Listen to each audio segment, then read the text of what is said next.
En tout cas, c'est très positif. Aujourd'hui, on n'a pas de commentaires à faire, sauf qu'on est ravis de joie de voir que nous venons de recevoir un bon ouvrage qui va permettre à ce que nos activités puissent continuer dans les jours à venir. Bon, le financement est venu de deux fils de ma Jeanne Kikassa. Il s'agit du docteur Jean-Claude Kikassa et M. Ama Kikassa. Ils sont tous en Belgique et ce sont eux qui ont contribué à ce que cette œuvre soit réalisée. La presse, on peut dire comme ça. Oui. Vous pouvez vous présenter, s'il vous plaît? Je m'appelle Amor Kikassa Pento. Je suis le secrétaire général de cette école et je suis le vice-président de AKSBL, qui est une association à but humanitaire. De la jeunesse à aujourd'hui, qu'est-ce que vous pensez? Depuis qu'on a commencé cet objectif, on a fait un long chemin. C'était pas évident de construire tous ces bâtiments dans un milieu hostile. Ça veut dire c'était une petite forêt ici. Mais avec beaucoup de volonté, avec beaucoup de compassion, on y est arrivé. Et par rapport aux objectifs fixés, on est bien parti. Quelle est votre satisfaction? D'abord, aujourd'hui, écoutez. Satisfaction, mais c'est d'apporter du bonheur. Apporter du bonheur déjà à tous ces enfants qui vivent dans ce milieu, des enfants qui sont assez démunis. Et mon plaisir, c'est de voir des yeux qui brillent et des sourires sur les visages. Ça, c'est le plaisir et une très grosse satisfaction par rapport à ça. Nous prenons, Claude, les objectifs d'abord que nous prenons, ou l'objectif, ce que j'allais dire là, ça c'est l'objectif général, ce que vous venez de dire avant. Oui. Alors, l'objectif déterminatif, est-ce qu'on peut parler un peu de là? Oui, on peut en parler. Le but, c'est si on peut sortir un seul enfant de ce milieu qui puisse un jour devenir, allez, entre guillemets, j'aime pas ce terme, devenir quelqu'un, et à son tour être une locomotive. L'idée, c'est de créer des locomotives qui vont tirer certains wagons. Et par rapport à ça, on est sur la bonne voie. On a des enseignants qui sont bien, des bâtiments de très bonne structure. Je n'en démords pas. Et je me dis une chose, on doit pouvoir donner l'occasion à ces enfants-là de pouvoir rêver. Rêver à des choses qu'ils ne voient pas. Parce qu'on ne devient que ce qu'on voit. S'ils ne voient que des arbres, que des plantes, ils ne voient pas grand-chose. Donc moi, je veux les pousser à voir beaucoup plus loin, à rêver. Est-ce que, monsieur Amand, vous avez une vision politique? Parce qu'aujourd'hui, vous avez vu une réalisation partant de cette cérémonie de coupure de ruban de pont que vous aviez écouté depuis longtemps. Est-ce que vous avez cette vision-là? Non, une vision politique, non. Je pense que mes objectifs, mon aspiration est plus humanitaire. Et je me trompe peut-être, mais j'ai l'impression que le politique et l'humanitaire ne vont pas de pair. Du moins dans ce que je vois. Je me trompe peut-être. Non, ma vision est humanitaire, strictement humanitaire. Je n'ai aucune vision politique, même s'il y a beaucoup de gens qui me demandent de pouvoir commencer à battre campagne. Non, il n'y a aucune vision politique. Et jusque-là, et quand je vois certains politiques ici, ça ne me donne pas trop envie. Votre perspective d'avenir? L'avenir, on va terminer le premier cycle, ça veut dire de maternelle à la 6e primaire. Ça, c'est le premier objectif. Dès qu'on aura fait ce pas-là, là maintenant on pourra envisager les humanités, l'école secondaire. Bon, ça demande certains documents, voir les autorités compétentes, ministre provincial, ministre national. Mais d'abord, premier objectif, terminer le premier cycle primaire. Et puis là maintenant, on verra la suite. Vous avez quelques mots pour les autorités locales ici? Les autorités locales, qu'est-ce que je peux leur dire? Ils ont vu que à partir d'une initiative privée, on peut faire des grandes choses, avec pas beaucoup de fonds, juste de l'amour et de la volonté.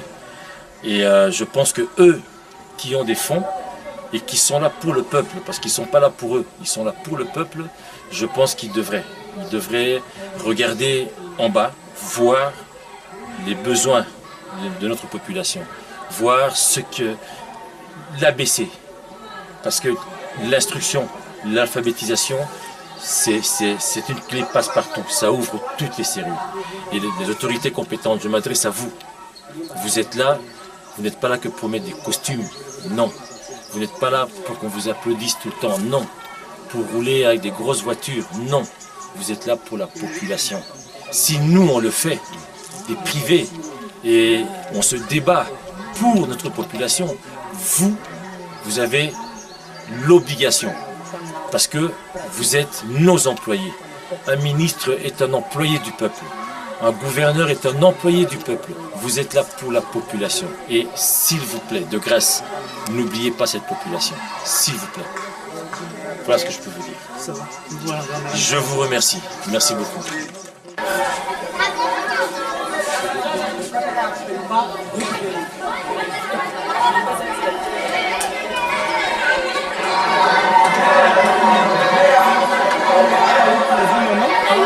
Vous pouvez se présenter? Comment on a bâtonnier sur Maman Jeanne. Donc, c'est ça mon nom. Maman Jeanne Kikasa. Comment on mosala munene osali makanisi vision ezali ni pona mosala oyo.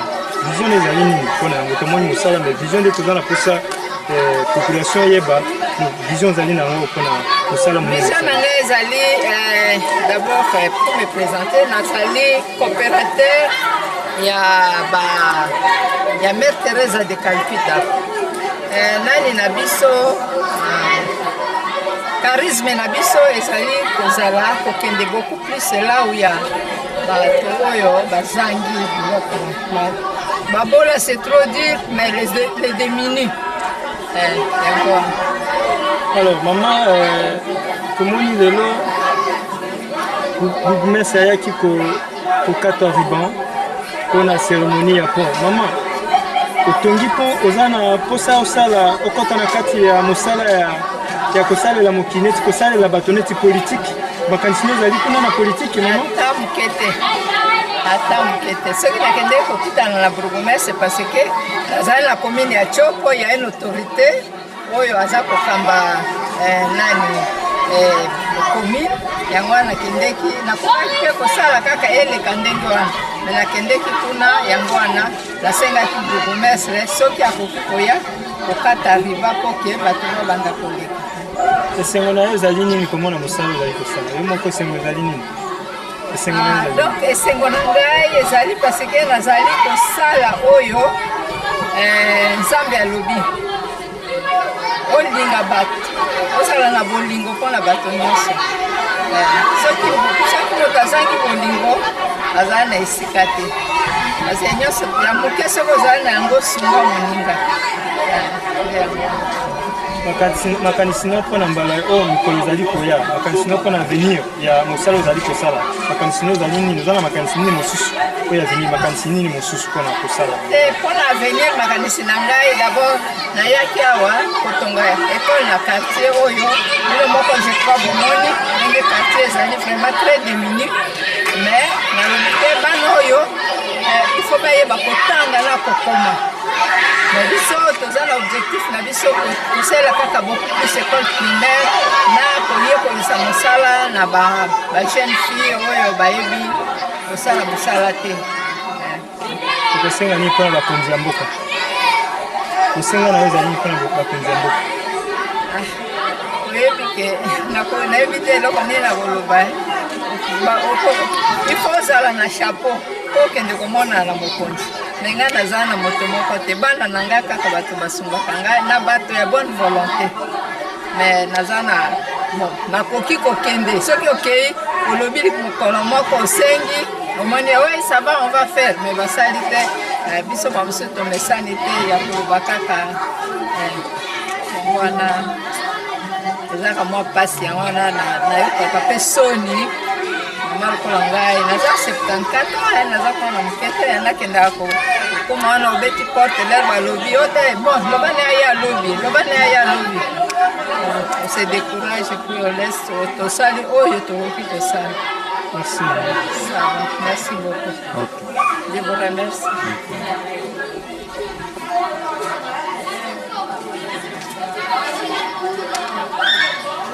Vous pouvez vous présenter s'il vous plaît? Monsieur Benjamin Lissambayouma, je suis avocat au barreau de Kinshasa Gombe. et je suis venu voir la réalisation qu'a faite ma cousine ici à Kissamane.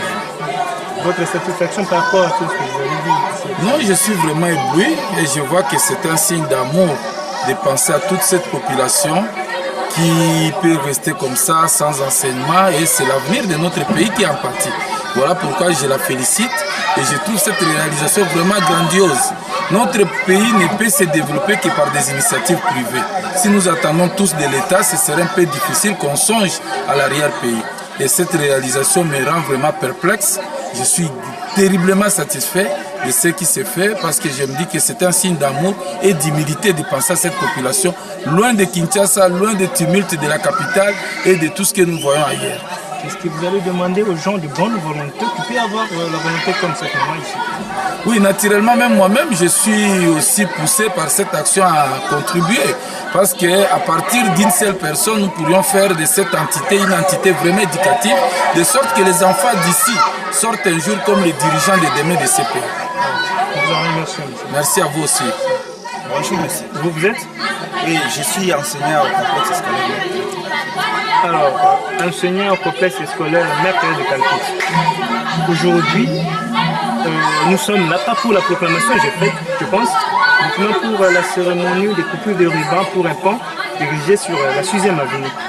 Votre satisfaction par rapport à ça? Vraiment, c'est très encourageant parce que vous voyez, notre promotrice, elle avait l'idée de construire l'école. L'école est déjà viable il y a des années, mais non seulement l'école, mais aujourd'hui nous avons un pont qui vient d'être construit là-bas. Donc en faveur de la population, en faveur pour l'avancement de notre pays. Non seulement l'école, vraiment c'est ce qui fait notre choix pour les quartiers et surtout. Vraiment un coup de chapeau pour notre promotrice. Alors vous avez quel mot pour les autorités partant de l'élève qui vient d'être élevé? Oui, par rapport aux autorités, qu'ils voient seulement les bonnes œuvres que notre promotrice. Elle est donc une simple citoyenne au sein de la société. Mais avec des œuvres pareilles, ce sont des choses vraiment encouragées. Que nos autorités encouragent de telles initiatives parce qu'elles participent à la réalisation ou soit à la réussite de la construction de notre pays. Parce que notre président, comme il avait dit, donc, la construction, les 5 chantiers en marche, donc notre promotrice participe à cette initiative du président de la République. C'est ça vraiment ce que je demande aux autorités de regarder avec attention les actions faites par notre promotrice. Vous avez quel mot pour les parents comme enseignant? Oui, pour les parents, nous demandons tout simplement qu'ils nous envoient des enfants parce que nous sommes là pour les encadrer. Et ces enfants-là deviendront demain aussi des cadres dans la société et ils feront aussi des grandes œuvres telles que notre promotrice a fait. Très bien, vraiment, c'est bon. Vers 6e avenue, rive droite, je crois, rive droite. L'avenue Zo, c'est ce que je pense, dans la province orientale. Aujourd'hui, nous avions participé à une cérémonie, vraiment une cérémonie qui a fait beaucoup de gens et que les autorités étaient là pour la coupure de ruban au pont érigé sur cette avenue ici. Alors, nous vous demandons, les autorités que vous nous voyez aujourd'hui, vous présenter cet extrait, nous vous demandons et que s'il y a quand même des gens de bonne volonté qui peuvent soutenir les œuvres que nous voyons. Nous n'avons pas beaucoup à dire, mais c'est que nous vous demandons comme les autorités. Les gens qui peuvent découvrir ces images, de voir soutenir l'œuvre, qui est une œuvre de l'esprit, une vision parfaite, une vision saine, normalement qui peut apporter notre évolution. Comme le développement est vraiment le moteur de toute évolution sur le plan universel, que nous demandons même aux Occidentaux, même aux Africains, les gens qui ont des bonnes volontés, de venir soutenir écoutez, les 5 chantiers des chefs d'État. Ce qui est pas oublié des 5 chantiers, aujourd'hui c'est la révolution de la modernité. Ce qui se fait ici, c'est partant d'une vision des chefs de l'État, nécessairement soutenue par des gens de bonne volonté. Alors, à toute personne de bonne volonté, à toute personne qui a peut-être des ambitions d'investir dans notre pays, premièrement, c'est l'éducation. Alors, l'éducation, c'est le moteur qui peut pousser peut-être à l'homme d'évoluer et puis avancer. Nous vous en remercions et nous remercions toute personne ayant participé peut-être de cette belle initiative. Alors, il n'y a pas trop de mots. Merci, c'est Ibrahim pour la RTNC. Merci.